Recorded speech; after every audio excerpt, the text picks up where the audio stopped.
राक्षसों ने उनका खूब स्वागत किया, लेकिन उसकी बहन अचानक बेहाल होकर उसके सामने गिर पड़ी। रावण ने शूर्पणखा को जमीन से उठाया और प्यार से पूछा, क्या हुआ, क्यों बेचैन हो रही हो? आंखों में आंसू भरे शूर्पणखा बोली, लाखों दैत्यों को मारते मारते तुम इतने अंधे हो गए कि मेरे पति को ही मार डाला।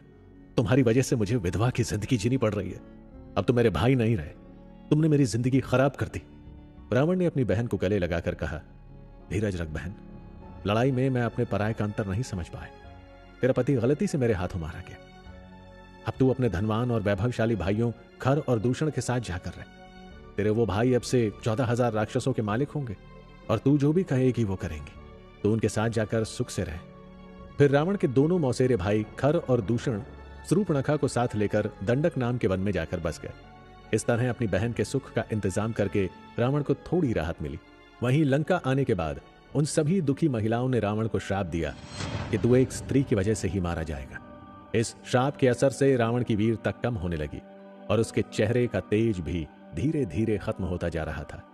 अब रावण की अगली चाल क्या होने वाली थी? क्या पापी रावण दूसरों की बहू बेटियों के साथ जबरदस्ती करने वाला था, या किसी और देश पर हमला करके सबको सताने वाला था? धरती से आसमान तक सबको एक ही चिंता खाई जा रही थी। तो रावण के इस आतंकी चरित्र से आपको क्या सीखना चाहिए? पहला तो यह कि अपनी बहन के सुख का इंतजाम करना और दूसरों की बहन बेटियों पर अत्याचार करना रावण का दोहरा चरित्र दिखाता है। तो आप ऐसा बिल्कुल ना करिए। आपके मन में सभी के लिए एक जैसी भावना होनी चाहिए।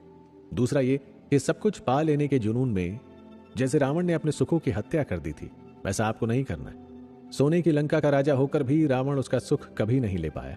वो हमेशा बेचैन घूमता रहा। सबको परेशान करते करते उसने कब अपना सुख चैन खो दिया, उसे खुद भी पता नहीं चला। आपको उसकी इन्हीं गलतियों से सीखना चाहिए। चलिए अब बढ़ते हैं अपने अगले एपिसोड की तरफ।